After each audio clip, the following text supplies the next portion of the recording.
நண்பர்கள் எல்லாருக்கும் வணக்கம். இன்றைக்கி வந்து நம்ம என்ன பார்க்கலான்னு பார்த்தீங்கன்னா, ஏப்ரல் 19 உடைய கரண்ட் அஃபேர்ஸ் வந்து பார்க்கலாம். நம்ம சேனலில் பார்த்தீங்கன்னா எவ்ரிடே வந்து நம்ம ரெகுலராக வந்து கரண்ட் அஃபேர்ஸ் வந்து அப்டேட் பண்ணி கொடுத்துட்ருக்கோம். ஸோ நம்மளுடைய சேனல் சப்ஸ்கிரைப் பண்ணாதவங்க கொஞ்சம் சப்ஸ்கிரைப் பண்ணி அதை ஃபாலோ பண்ணி வச்சுக்கோங்க. சரிங்களா? சரி வாங்க பார்க்கலாம். ஃபர்ஸ்ட் கொஸ்டின் பாருங்கள். விஜயநகர மன்னர் காலத்தைச் சேர்ந்த செம்பு நாணயம் கண்டுபிடிக்கப்பட்ட உளுந்தாம்பட்டி என்னும் ஊர் எந்த மாவட்டத்தில் உள்ளது அப்படின்னு சொல்லி கேட்குறாங்க. இது பார்த்தீங்கன்னா உளுந்தாம்பட்டி ஊரில் வந்து ஒரு அகழ்வாராய்ச்சி வந்து செஞ்சிட்ருக்காங்க. அங்கே பார்த்தீங்கன்னா விஜயநகர மன்னர் காலத்தை சேர்ந்த ஒரு செப்பு நாணயம் வந்து கிடச்சிருக்கு. சரிங்களா? செம்பு நாணயம் வந்து கிடச்சிருக்கு. இந்த உளுந்தாம்பட்டி அகழாய்வு தளம் வந்து எந்த மாவட்டத்தில் இருக்குது அப்படின்னு சொல்லி கேட்குறாங்க. இதுக்கான ஆன்சர் பார்த்தீங்கன்னா ஆப்ஷன் பி, கடலூர் மாவட்டத்தில் வந்து இருக்குது. ஸோ அடுத்து பாருங்கள், சமீபத்தில் யுனெஸ்கோவின் நினைவு பதிவேட்டில் இணைக்கப்பட்டது வந்து எது அப்படின்னு சொல்லி கேட்குறாங்க.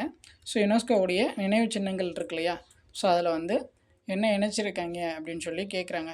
பார்த்திங்கன்னா ரீசெண்டாக வந்து இந்த பகவத்கீதை, ஸோ அதையும் ப்ளஸ் வந்து நாட்டிய சாஸ்திரம், இந்த ரெண்டுத்தையுமே பார்த்திங்கன்னா யுனெஸ்கோவுடைய நினைவு பதிவேட்டில் வந்து இணைச்சிருப்பாங்க. சரிங்களா? ஆப்ஷன் சி, இந்த பகவத்கீதை, நாட்டிய சாஸ்திரம் இது ரெண்டுமே வந்து இப்போ ரீசெண்டாக இணைச்சது. அடுத்து பாருங்கள், ஜேம்ஸ் வெப் தொலைநோக்கி வைத்து கண்டுபிடிக்கப்பட்ட உயிரின வாழ தகுதி உடைய கோள் வந்து எது அப்படின்னு சொல்லி கேட்குறாங்க. பார்த்திங்கன்னா ஜேம்ஸ் வெப் தொலைநோக்கி பார்த்திங்கன்னா கிட்டத்தட்ட 2018 அப்போயே வந்து கண்டுபிடிச்சிருப்பாங்க. ஸோ அந்த தொலைநோக்கி வச்சு ஒரு கோள் ஒன்று வந்து கண்டுபிடிச்சிருப்பாங்க. அந்த கோள் பார்த்திங்கன்னா உயிரினங்கள் வாழ்கிறதுக்கு தகுதியுடைய கோள் அப்படின்னு சொல்லிட்டு ஆராய்ச்சியில் வந்து சொல்லியிருப்பாங்க.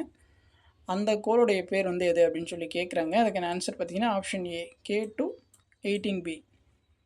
அடுத்து பாருங்கள், உலகின் பரபரப்பான விமான நிலையம் பட்டியலில் டெல்லி இந்திரா காந்தி விமான நிலையம் வந்து எந்த இடத்துல இருக்குது அப்படின்னு சொல்லி கேட்குறாங்க. பரபரப்பான விமான நிலைய பட்டியலில் வந்து டெல்லி இந்திரா காந்தி விமான நிலையம் எந்த பிளேஸில் இருக்குதுன்னு பார்த்தீங்கன்னா ஆப்ஷன் டி, 9வது பிளேஸில் வந்து இருக்குது. ஸோ அடுத்து பாருங்கள், இந்தியாவின் வர்த்தக கூட்டாளி பிரிவில் முதலிடத்தில் உள்ள நாடு வந்து எது அப்படின்னு சொல்லி கேட்குறாங்க. அதுக்கான ஆன்சர் பார்த்திங்கன்னா ஆப்ஷன் பி, அமெரிக்கா. அடுத்து பாருங்கள், 2025 ஆண்டிற்கான குளோப் இன்டர்நேஷ்னல் விருது பெற்ற அனுராதா திருமதி எந்த மாநிலத்தைச் சேர்ந்தவர் அப்படின்னு சொல்லி கேட்குறாங்க. ஸோ இதுக்கான ஆன்சர் பார்த்திங்கன்னா ஆப்ஷன் பி, ஹரியானா மாநிலத்தை சேர்ந்தவர். அடுத்து பாருங்கள், உலக கல்லீரல் தினம் வந்து எப்போது அப்படின்னு சொல்லி கேட்குறாங்க. உலக கல்லீரல் தினம் பார்த்திங்கன்னா ஆப்ஷன் டி, ஏப்ரல் 19 தான் பார்த்திங்கன்னா உலக கல்லீரல் தினம்.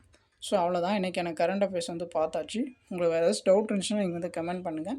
நம்மளுடைய சேனல் சப்ஸ்கிரைப் பண்ணாதவங்க கொஞ்சம் சப்ஸ்கிரைப் பண்ணி ஃபாலோ பண்ணி வச்சுக்கோங்க. தேங்க்யூ.